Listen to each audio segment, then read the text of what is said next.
Okay, this is the Wescott lathe, and this is the 4-jaw scrolling gear-driven chuck made by Wescott Manufacturing in the early 1900s. I'm not exactly sure, but around then.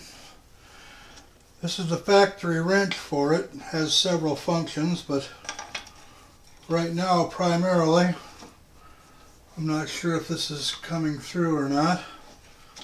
We'll find out in the preview. We're on number 1. All 4 jaws are marked. The lead of the first screw to pull it in is right there. So jaw number 1, insert number 1, shall we say, is right here. Marked number 1, and it would go in like this, and then we pull it around. Now it's stuck. So I'm not sure if we're supposed to start with, I think you can start with any of them, I'm not really sure. But we'll see, we'll measure it here in a minute. So now we bring this thread around. The initial pull-in thread is now right on 2. There's number 2. This is the top. It's larger for the tool to fit in. Number 2 has fit in and is now pulling. Now we are on 3. Mark number 3. There's our gear. There's our top.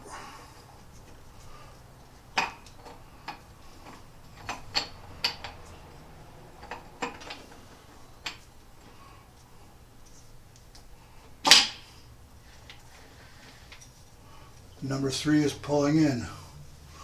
Now we're going to roll up to number 4.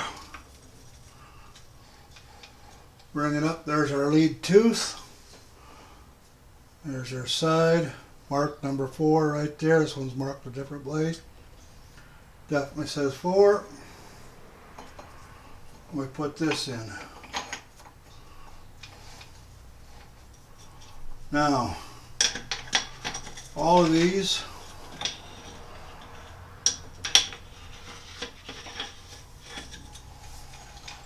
should be perfectly timed. So when I get down to the bottom,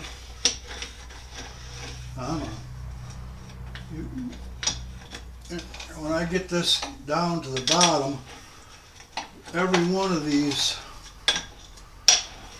jaw holders should be quite flush with the barrel. It's a 4-jaw, so it's not really all that critical. But it was assembled wrong, and I decided I had to change the jaws around, and I wanted to put them back where they belong. Okay, now that one is almost to the top. Same with that one. Same with that one. This one's a little high, but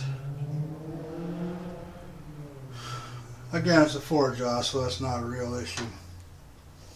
So what we need to do now, we got to find number 1, which is marked number 1. Imagine that. We're putting this one in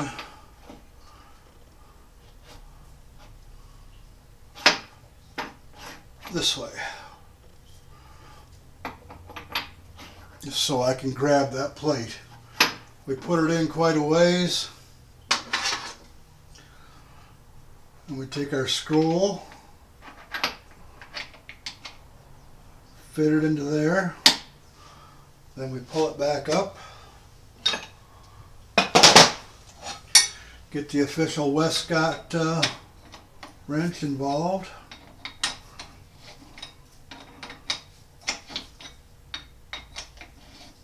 And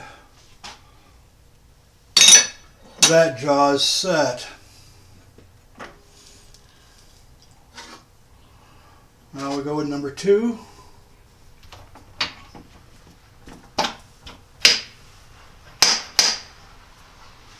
And we have to raise that jaw because it collides.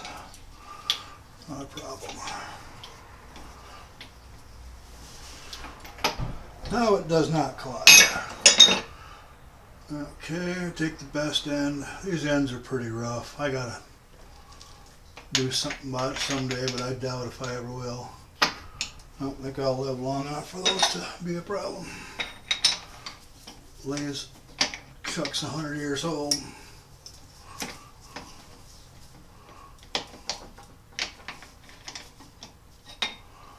And that's not wanting to go.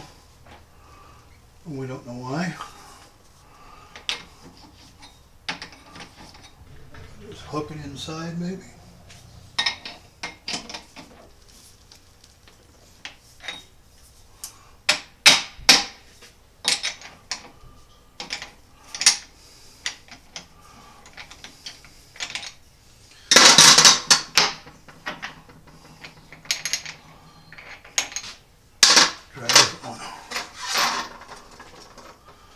I'm pretty sure that this was not mass-produced to Henry Ford's standards, where everything fit everything. So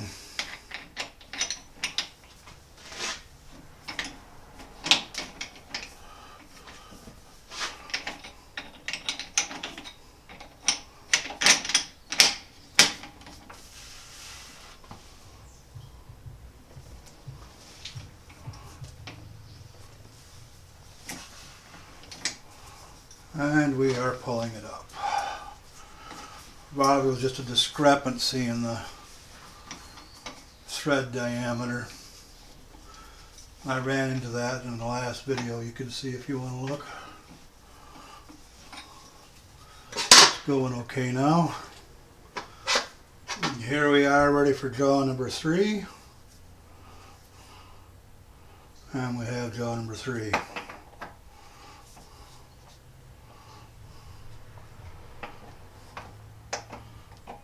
Maybe this is why jaw number 2 and jaw number 3 were interchanged, huh?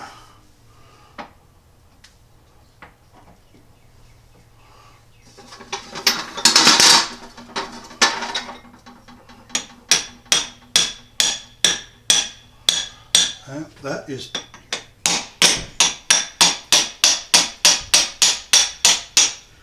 that explains why jaw number 2 and jaw number 3 were reversed. A tolerance issue, looks like. That's 4. So let's try jaw.